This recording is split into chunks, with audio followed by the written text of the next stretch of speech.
Assalamualaikum warahmatullahi wabarakatuh. Alhamdulillahirabbil alamin, nahmaduhu wa nasta'inuhu wa nastaghfiruh.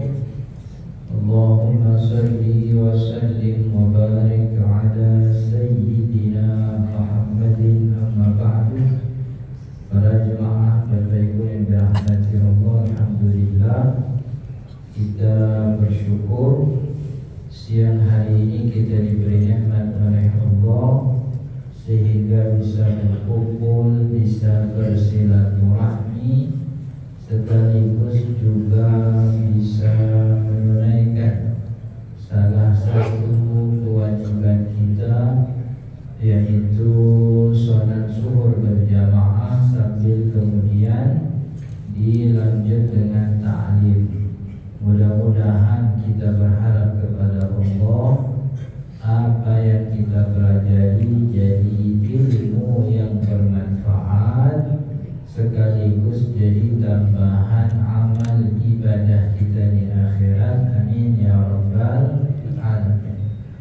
Para jemaah Bapak Ibu yang dirahmati Allah, kita siang hari ini insyaallah akan mempelajari salah satu tema dari tema taharah, yaitu banyaknya jemaah kita, biasanya jemaah haji dan umroh, atau juga yang di beberapa tempat juga melakukan, ada orang-orang yang berwudu tanpa melepas kaos kaki atau sepatunya.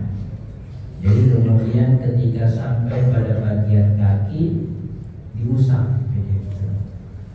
Nah, itu apa semua jenis sepatu boleh begitu atau ada ketentuannya? Dan saya pikir banyak hal yang tidak diperhatikan.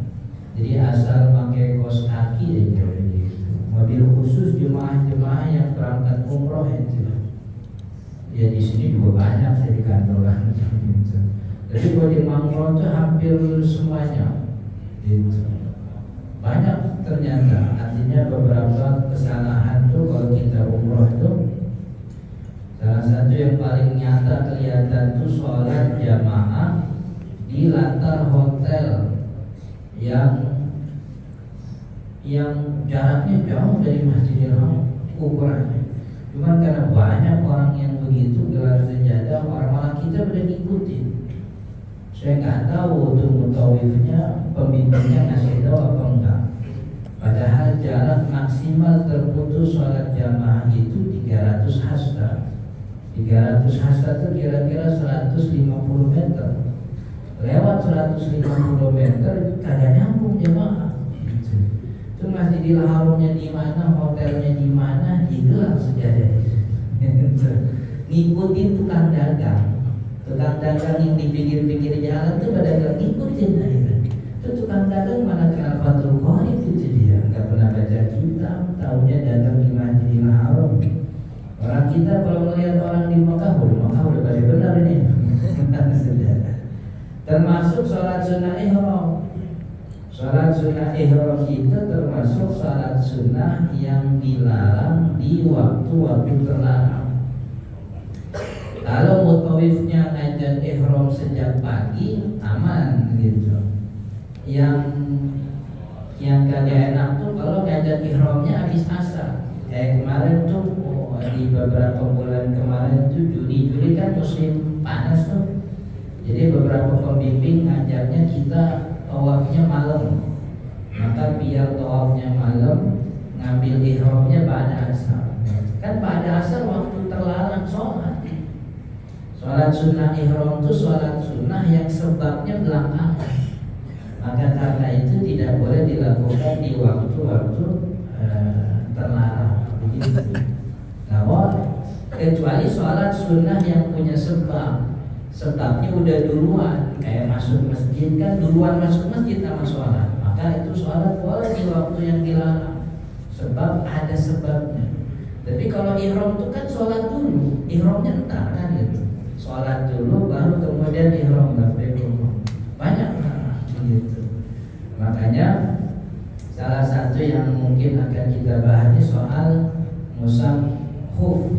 Soal musab khuf. Kalau dalam ilmu fikih namanya mengusap khuf. Tapi kalau banyak orang yang menerjemahkan mengusap kos kaki. Benar nggak? Kita kalau wudu tiba mengusap kos kaki jadi sah gitu. Pertama, tentu yang harus kita ketahui bahwa di dalam ilmu fikih nama syariatnya mengusap dua khuf. Khuf apa itu khuf? Khuf itu kata ulama asatiru lil ka'baini fa aktsar min jildin wa nahwi. Sepatu atau alas kaki yang menutupi mata kaki hingga menutupi telapak kaki hingga kedua mata kaki, baik terbuat dari kulit atau sejenisnya. Itu namanya khuf. Jadi kalau timbang sepatu doang itu belum disebut khuf. Jadi khuf itu syaratnya dia harus menutupi mata kaki. Ini contohnya begini sepatu khuf tuh. Nah begitu tuh. Kayak sepatunya JKT48 atau sepatunya Mali Tong-Tong dulu waktu pepesan kosong kan gitu. Itu namanya sepatu khuf gitu. Sepatu yang memang menutupi mata kaki. Kalau tidak menutupi mata kaki tidak dikatakan sebagai khuf begitu. Itu namanya ahdiyah atau hila, sepatu kalau bahasa kita. Kalau anak sekarang nyebutnya sneakers kata begitu. Anak dulu namanya sepatu kets kata begitu. Tapi kalau yang menutupi mata kaki itu namanya khuf gitu. Baik dia terbuat dari kulit atau tidak dari kulit, yang penting menutup mata kaki. Sebab seluruh bagian wajib wudu pada kaki itu kan ujung jari kaki, tumit sampai mata kaki. Maka seluruh bagian yang wajib dibasuh itu harus ketutup supaya boleh diusap. Nah gitu. Tapi apa kita kalau udah punya sepatu begini sudah cukup untuk dikatakan sebagai khuf tinggal usap? Ada syaratnya. Jadi ada beberapa syarat. Tapi sebelumnya nih ada riwayat yang menguatkan bahwa di dalam syariat Islam ada kebolehan orang-orang mengusap khuf.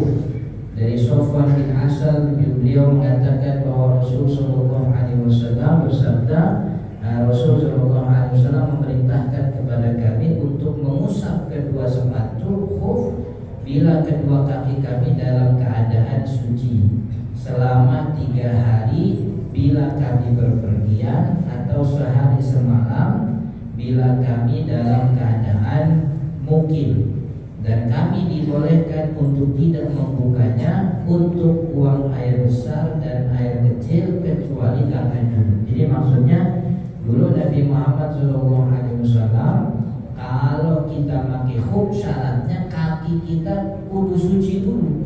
Jadi nggak ujuk-ujuk langsung pakai sepatu, pakai kaos kaki, nanti kita sebut di kaos kaki masuk ke enggak gitu. Itu nggak ujuk-ujuk langsung pakai sepatu, tapi wudu dulu secara sempurna baru pakai sepatu gitu. Jadi harus badannya sampai kaki sudah dalam keadaan suci sempurna baru dia pakai sepatu. Kalau kita lihat nih ya, kalau yang saya lihat gitu beberapanya di bandara orang tiba-tiba pakai sepatu, ada yang kaos kaki diusap. Kalau ditanya kenapa wudu lagi? Nah kan emang belum wudu Ustaz. Nah kalau belum wudu kenapa kakinya diusap doang? Kenapa nggak dibuka kan gitu maksudnya. Yang harus yang benar itu wudu dulu secara sempurna, dia pakai sepatu.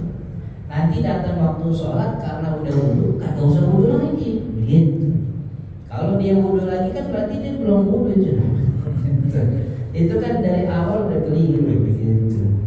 Ya apa namanya? Nah ini juga beberapa kekurangan di tengah masyarakat kita. Hampir masalah taharah ini banyak yang absen, banyak yang alfa. Jadi kalau kata dulu almarhum Zainuddin MZ, orang muslim di Indonesia menang groyokan doang. Groyokan apa groyokan? Senang ramenya doang. Urusan ilmu nomor 17. Zakat orang kagak belajar zakat. Orang haji belajar pas mau manasik, pas mau berangkat haji doang begitu. Itu juga udah lupa apa namanya. Iya mau kawin, nah, kagak ada orang belajar tinggi kawin.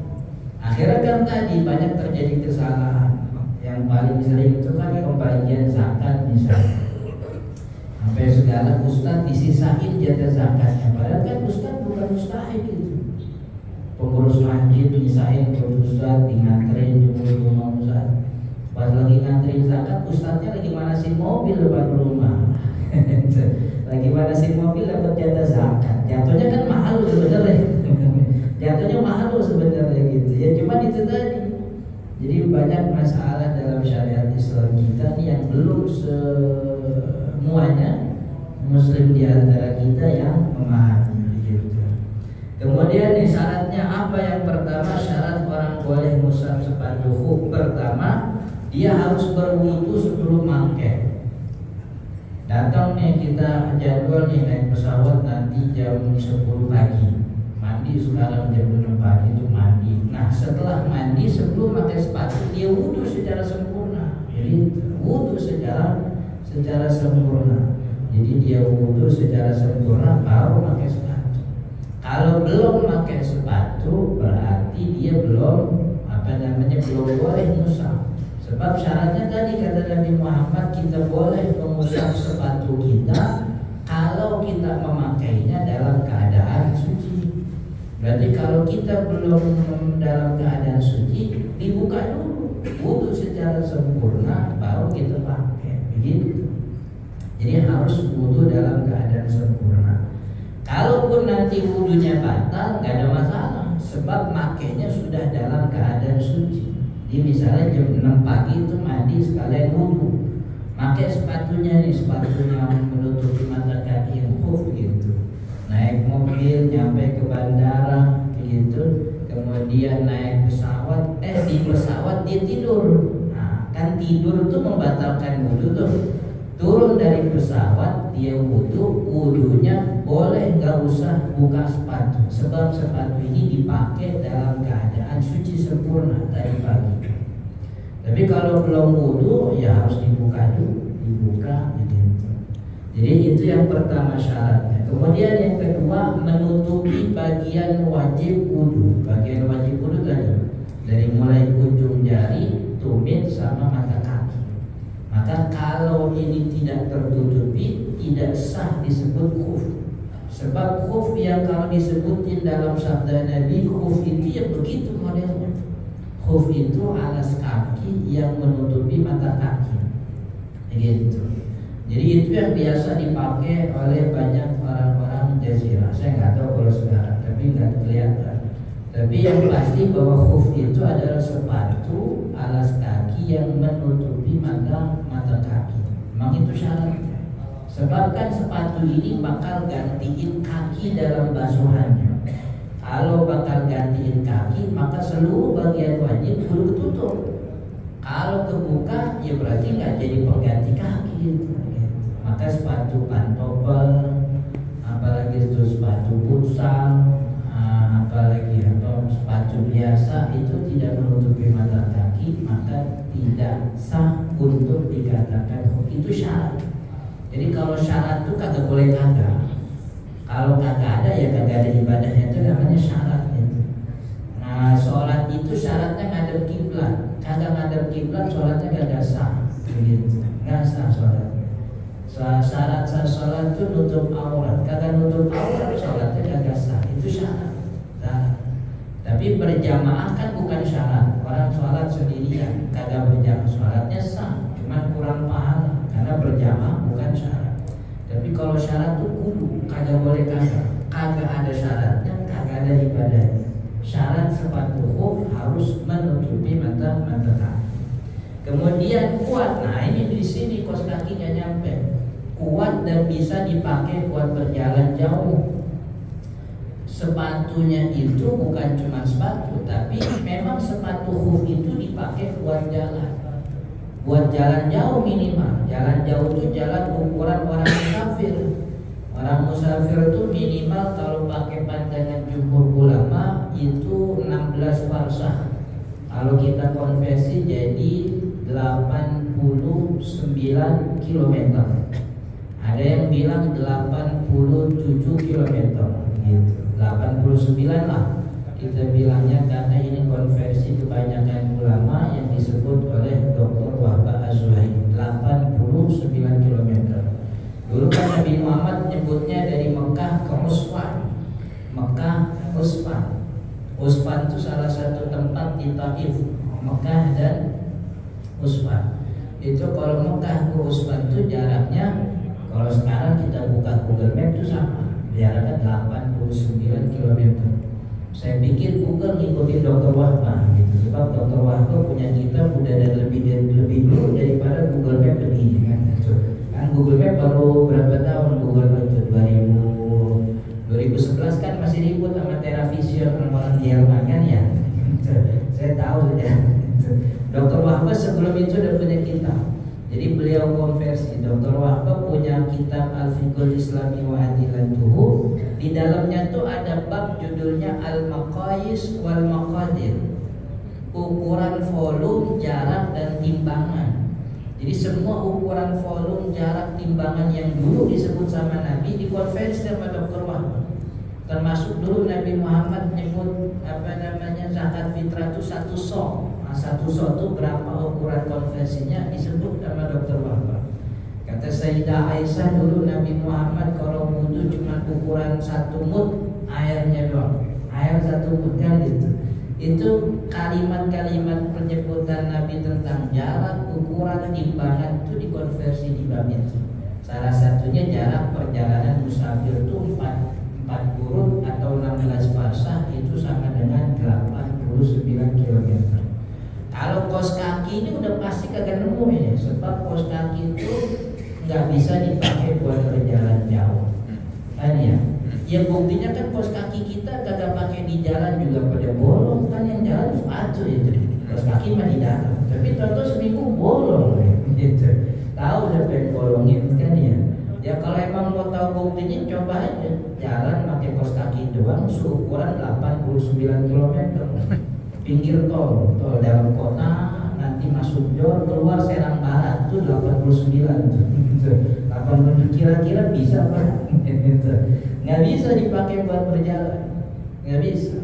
Jadi kos kaki itu kalau menurut pandangan jumhur ulama, nanti kita sebut pandangan siapa yang bilang kos kaki itu ada. Menurut pandangan jumhur ulama, kos kaki itu tidak pernah disebut dalam hadis Nabi bahwa Nabi pakai kos kaki. Nabi Muhammad makanya khuf begitu. Tapi nanti kita lihat pandangan ulama yang bilang kos kaki cocok gak sama kos kaki kita. Kemudian yang kedua, yang keempat, tidak berlubang. Kos kakinya kagak boleh kos kaki, sepatunya gak boleh ada lubang. Lubang itu maksudnya jangan sampai ada lubang yang membuat air masuk ke dalam kaki. Sebab kan ini sepatu fungsinya menggantikan guyuran air, menggantikan basuhan air dengan usapannya, tangan basah diusap gitu. Maka sepatunya harus benar-benar menutupi bagian wajib wudu tanpa tembus air begitu. Kalau air bisa tembus, ya kan sama aja bohong kan gitu. Kan ya? Jaka sembung gogol kata orang lain begitu. Ya mendingan dibuka terus kaki kalau air tembus air. Kan ini musab khuf itu supaya kagak guyur kaki gitu. Supaya nggak guyur kaki. Sebab khuf itu sepatu yang makainya susah, melepasnya lama gitu. Itu pakai khuf itu lama, ngebukanya juga susah begitu. Maka kalau diwajibin dilepas tiap waktu sholat merepotin. Makanya ini hikmahnya ada, hikmahnya begitu. Maka kalau kos kaki itu masyakoh yang terjadi pada khuf itu tidak ketemu sebenarnya gitu. Dan ini juga tidak berlubang. Tidak, tapi kata Imam Syafi'i, lubang itu ditoleransi kalau lubangnya diisi pakai tali. Jadi ada lubang, cuman lubangnya memang kuat tali, buat ngencengin lah gitu. Itu nggak apa-apa. Kalau ada lubang kuat tali. Tapi yang dimaksud lubang yang tidak boleh itu lubang bolong. Memang sepatunya bolong. Sebab kalau bolong ada air masuk di situ. Nah kemudian terbuat dari benda suci. Kalau sepatunya dari kulit, kan ada kulit-kulit yang disebut sebagai kulit najis. Aslinya seluruh hewan, ketika hewan itu mati, kulitnya itu kan jadi bangkai sama kayak dagingnya. Tapi bagian kulit itu boleh dimanfaatkan asal disamak. Bahasa pabriknya di tanning. Dulu saya pernah tuh main ke pabrik yang ngolah kulit hewan, diajak sama teman saya. Teman saya anak kecil, namanya Unyil, rektor si Unyil. Waktu itu rektor si Unyil liputan tuh ke pabrik pengolahan kulit hewan yang biasa dijadiin jaket, ada celana, ada sepatu. Itu mesinnya gede kan ya? Apa mesin giling tuh? Yang saya ingat tuh ada 3 tuh, mesin 3 giling. Pertama, gilingan pertama tuh digiling dibersihin. Kemudian gilingan kedua di apa tuh pakai air panas. Pokoknya tuh yang saya tahu tuh keluar asap. Kalau keluar asap kan tak panas berarti gitu. Keluar asap gitu. Itu sampai akhirnya di apa namanya dipres sampai akhirnya bisa jadi bahan yang bisa diolah dijahit. Kalau dulu orang kampung tuh timbang pakai air garam panas doang. Air panas nih, taruhin garam, bulu apa kulit kambingnya digosok-gosok apa namanya direndam. Habis direndam digosok tuh pakai batu bara. Dulu kita punya orang tua begitu, beres-beres potong kambing itu gaji-gajinya itu kan itu proses samak zaman dulu. Kalau sekarang belum pakai mesin. Intinya tidak ada aturan syariat mau samak kulit itu nggak gila-gila. Yang penting gaji-gajinya lemak-lemaknya tuh apa namanya bersih gitu. Jadi tinggal sisa kulit beneran kulit gitu. Jadi gajinya apa, lemaknya itu dihilangin. Nah, itu namanya disamak. Nah, seluruh hewan baik dia halal dimakan atau tidak halal dimakan dagingnya, itu kalau kulitnya bangkai, kalau matinya bangkai, itu kulitnya tuh bisa disamak. Boleh. Kulit ular, kulit apalagi buaya, kulit apalagi beruang, bisa nggak? Yang kagak boleh tuh anjing dan babi. Nah, jadi jangan sampai kita punya sepatu atau punya barang yang terbuat dari kulit babi. Sebab kulit babi itu tidak boleh disamak ya bisa, cuman samaknya itu tidak membuat kulitnya menjadi suci. Ada ular mati, buaya mati, kan bangkai nih. Itu seluruh bahan jasadnya termasuk kulit itu bangkai. Bisa gak dimanfaatin? Gak bisa. Cuman satu yang bisa dimanfaatin kulit. Kulitnya disamak dimanfaatin bisa. Samak itu merubah status kulit dari bangkai najis menjadi suci. Semua hewan, bukan cuman buaya, pokoknya dimakan kagak dimakan bisa jadi samak. Cuman kalau anjing babi gak bisa. Kenapa anjing babi gak bisa? Sebab anjing babi itu najisnya najis ain. Najis ain itu apa sih bahasa Indonesianya? Najis dianya begitu. Ini kalau ada orang nanya, Ustaz, buaya najis apa enggak? Kalau hidup buaya suci gitu. Jadi megangnya boleh kalau berani mah gitu. Terus pas dia jadi bangkai najis. Jadi hewan itu jadi najis karena mati. Kalau dia hidup suci, semua hewan hidup tuh suci. Cuman anjing babi jangan nunggu mati, hidupnya aja najis gitu. Anjing babi itu hidupnya aja najis. Maka ini yang disebut dengan istilah najis aini. Kenapa itu buaya najis? Karena dia mati bangkai. Kenapa anjing najis? Karena dia anjing gitu. Ini anjing itu najis karena dia anjing gitu. Karena dia najis aini, maka kulitnya itu anjing babi tidak bisa disamak. Artinya penyamakan kulitnya tidak jadi suci. Maka kalau ini kulit sepatu menutupi mata kaki tapi terbuat dari kulit babi, berarti ini nggak boleh dipakai sebagai sepatu gitu. Jangan diusap sebagai makainya aja juga nggak boleh kan begitu. Nah ini saya beberapa waktu lalu pernah nulis ini sepatu dari kulit babi. Jadi Bapak Ibu kalau mau informasi yang lebih jauh tentang bagaimana pandangan syariat mengenai hukum samak kulit hewan ada di buku ini. Ini buku apa namanya gratis, tinggal itu link downloadnya itu. dipersilahkan. Syaratnya ya punya HP yang ada kuota internet. Karena perlu download, kalau nggak ada kuotanya nggak bisa download. Itu sepatu boleh. Ini apa namanya sekilas iklan. Nah kita lanjutin tadi dari syarat-syarat tadi itu. Ini harus terpenuhi, berwudu sebelum pakai, sepatunya menutupi bagian wajib, kuat bisa dipakai berjalan jauh, tidak berlubang dan terbuat dari benda suci. Lalu kemudian masa aktifnya bagaimana khuf? Masa aktif itu maksudnya kita tuh tetap boleh ngusap khuf, kaos kaki, ngusap sepatu sampai kapan? Kata Sayyidina Ali bin Abi Thalib radhiyallahu anhu, Nabi menjadikan khuf berlaku 3 hari 3 malam untuk musafir dan sehari semalam untuk mukim. Mukim sehari semalam satu. Jadi kalau dia tapi ukuran mulai berjalan tuh bukan sejak pakai, tapi sejak berhadas. Saya kasih contoh. Jadi hitungan mulai jalan waktu itu sejak berhadas. Ini misalnya gitu, ada orang pakai sepatu sejak pagi subuh misalnya, pokoknya udah bersih wudu kemudian dia pakai subuh. Itu masa aktif khuf itu tidak sejak dia pakai, tapi masa aktif itu berjalan sejak dia berhadas pertama kali setelah dia pakai. Gitu. Ini subuh hari Senin misalnya, subuh hari Senin dia pakai, belum jalan tuh. Zohor dia nggak perlu wudu lagi karena masih duduk. Habis zohor kemudian dia tidur batal. Asar dia sholatnya pakai wudunya musafu. Maghrib dia musaf berarti hadas pertama kali terjadi itu habis zohor. Maka kalau dia musafir, ntar zohor 3 hari ke depan dia harus buka sepatunya, begitu. Karena masa aktif khuf itu 3 hari 3 malam bagi musafir, hitungannya sejak dia berhadas, bukan sejak pakai.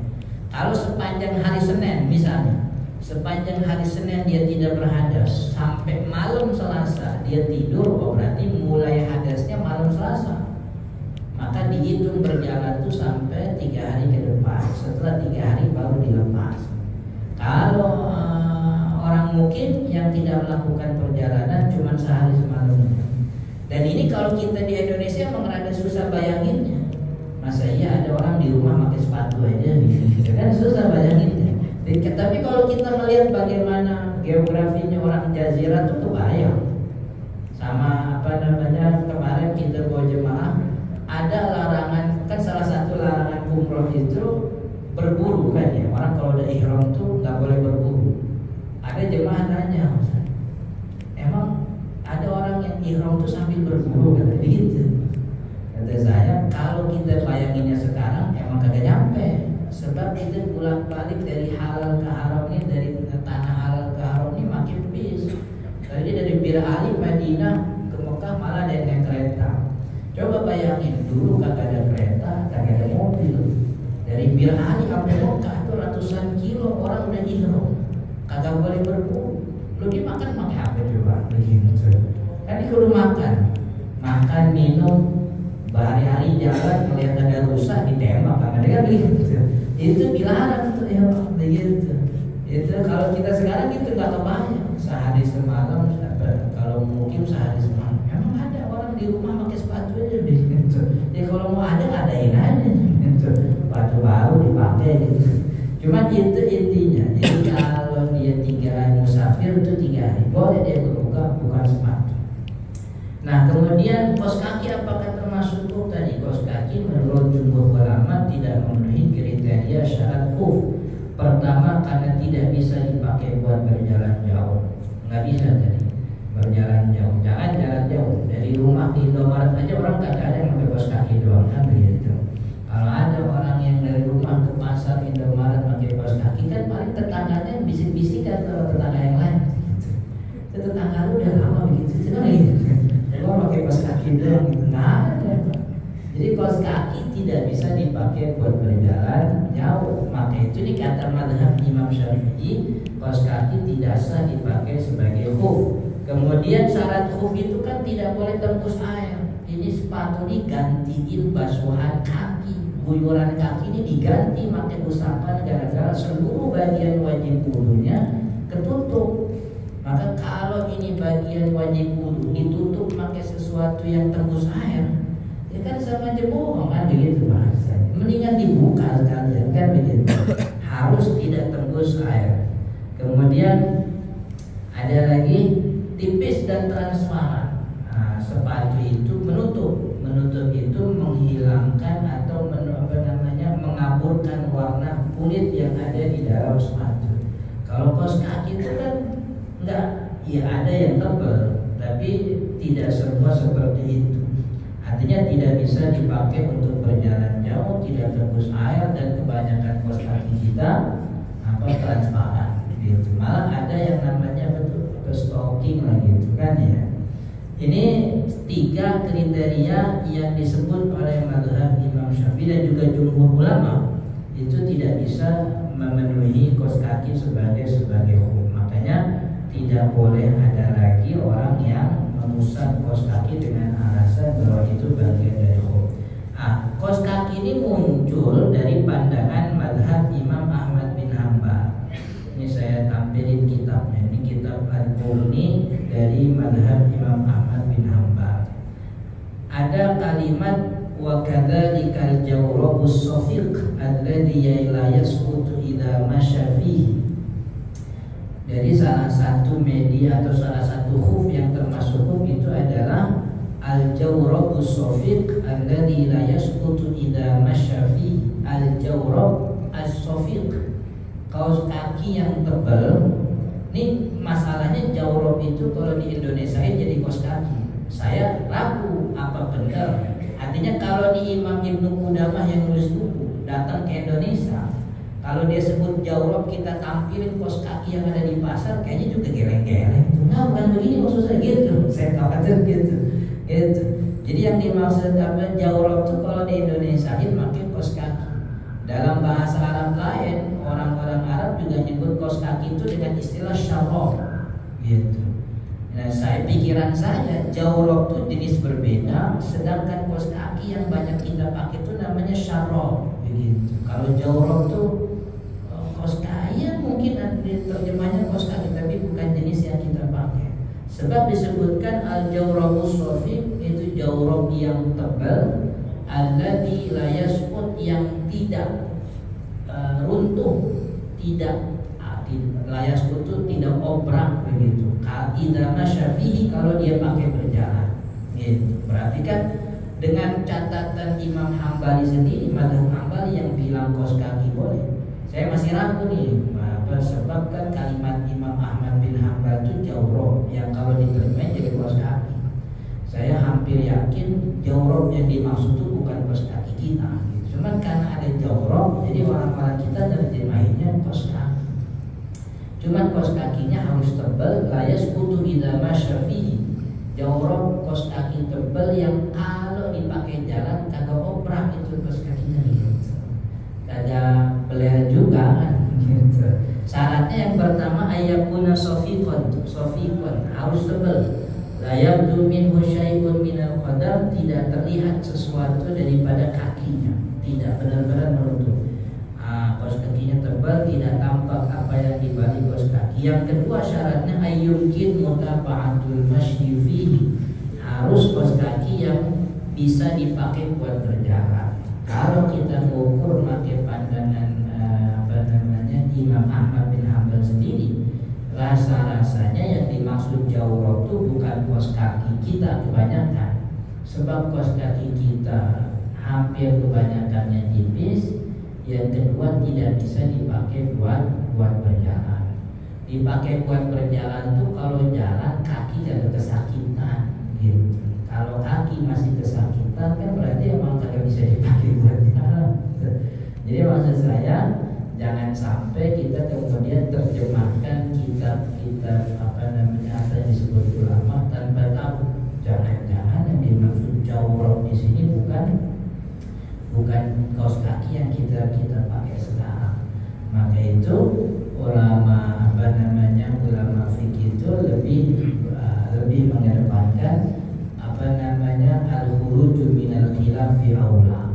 keluar dari perdebatan itu lebih utama. Artinya dalam masalah yang diperdebatkan mendingan pakai yang masalah yang tidak diperdebatkan. Kalau kita ngusap sepatu yang sepatunya sampai mata kaki, orang kagak ada ribut gitu. Sebab seluruh ulama sepakat ini khuf. Tapi kalau kita pakai kaos kaki, banyak yang bilang kagak sah itu. Maka daripada ibadahnya diperselisihkan, lebih baik kita memakai pandangan yang tidak diperselisihkan. Begitu. Mudah-mudahan bermanfaat. Insya Allah kita lanjut di pertemuan akan datang. Kalau ada pertanyaan ya. Kalau kita pakai itu berarti sholatnya harus dipakai atau boleh dilepas? Itu ya. Ini ada lagi apa enggak nih? Nah itu dia. Jadi ini juga kebanyakan penyakit orang kita tuh. Jadi wudunya kagak buka sepatu, ngusap sepatu. Pas mau sholat dibuka sepatunya gitu. Dibuka kan ya, pas ditanya kenapa kagak pakai sepatu, ribet Ustaz. Itu masalahnya gitu. Kalau kita buka sepatu itu memang buka, melepas sepatu satu atau dua itu membatalkan khufnya. Kalau membatalkan khuf berarti wudu kita belum beres. Kan basuhan kaki itu diwakili sama sepatu. Kalau sepatunya dibuka, wudu kita batal berarti. Kalau wudunya batal, sholatnya jadi kagak sah begitu. Jadi kurang kurang konsisten. Emang kalau mau wudu pakai sepatu, ya sholatnya juga pakai sepatu. Langsung saya pakai sepatu diomelin orang-orang, ya emang itu dia. Biasa. Biasanya kalau sholat pakai sepatu itu di perjalanan gitu. Dan itu biasa-biasa aja sebenarnya, nggak ada masalah. Cuman kalau kita masuk ke dalam musola, area masjid, ya memang dilarang. Maka itu kalau ingin sholatnya dengan khuf, wudunya dengan khuf, sholatnya juga dengan khuf. Kalau dia buka sepatunya maka khufnya batal. Batal itu berarti wudunya belum beres. Ada bagian kaki yang belum dibasuh. Jadi sebenarnya si enteng aja. Udah pakai ini kalau khufnya nih sesuai dengan syariat tapi dia buka, nggak usah berulang, tinggal basuh kaki aja. Sebab bagian kaki yang hilang gara-gara sepatunya dibuka begitu. Kemudian selanjutnya ada lubang atau sobekan yang membuat air masuk. Kemudian masanya selesai. Ini hal-hal yang membuat sepatunya harus dibuka. Kemudian berwudu secara sempurna. Oke, wallahu ta'ala alam. Tadi jamaah umroh itu kenapa dia khuf ketika dia umrohkan alasannya kita? Saya belum. Yang paling sering di bandaranya, efisiensi waktu. Jadi turun di bandara. Kalau yang dari Jeddah itu kan biasanya langsung ke Mekah. Jadi biar cepat, nggak naik tubuh-tubuhan, wudunya nggak usah dibuka kos kaki biasanya, kos kakinya nggak usah dibuka. Nanti setelah sholat langsung berangkat begitu. Jadi biasanya kedatangan sama kepulangan. Kalau di dalam kota suci Mekahnya biasanya terjadi banyak kesalahan tadi, soal karena berjauhan capek begitu sholat di latang hotel. Kemudian tadi sholat sunnah ihram. Tapi kalau soal khuf itu biasanya keberangkatan sama kepulangan. Di Soekarno-Hatta Terminal 3 kalau kita iseng banyak tuh kita melihat. Kita iseng nontonin orang begitu. Sepatunya kayak dulu terus kan gitu. Iya itu salah satunya. Dan memang biasanya para pembimbing itu kurang ngeh gitu. Kurang ngeh memperhatikan hal-hal seperti itu. Akhirnya banyak terjadi perbiaran. Dan dengan segala hormat, ilmu musab kos kaki ini kita temuin banyak di internet, di YouTube ada, di mana. Orang kan udah pada mulai mandiri sekarang, gitu. Udah pada ngeliat. Akhirnya dia praktekin, gitu. Belum dengar apa kata Ustaz, cuma baru nonton doang, gitu. Baru nonton dia praktekin. Makanya kan peran pembimbing itu menjadi sangat penting, gitu. Apalagi sekarang udah masuk musim dingin nih di tanah suci. Biasanya kaos kaki itu kagak pada dilepas karena dingin itu tadi begitu. Oke? Berarti pakai kaos kaki tadi pakai buka sepatu terus masih pakai Iya, masih masih. kuf itu nggak sah kan? Enggak. Jadi sepatunya dibuka cuma nyesain kos kaki. Kalau sholat pakai kaos kaki? Kalau sholat pakai kos kaki nggak ada masalah. Isyaratnya kita udah wudhu benar gitu ya. Kita wudhu terus pakai kos kaki gitu nggak ada masalah. Tapi kalau sholat dengan kos kaki yang tadi wudhunya diusap di kos kaki, nah itu jadi masalah. Gitu.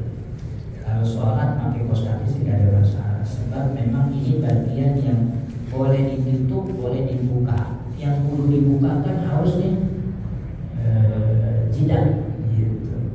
Tapi kalau bagian kaki ini termasuk yang ditoleransi oleh ulama, tidak ada masalah ditutup begitu. Oke? Subhanakallahumma wa bihamdika asyhadu an la ilaha illa anta astaghfiruka wa atubu ilaik.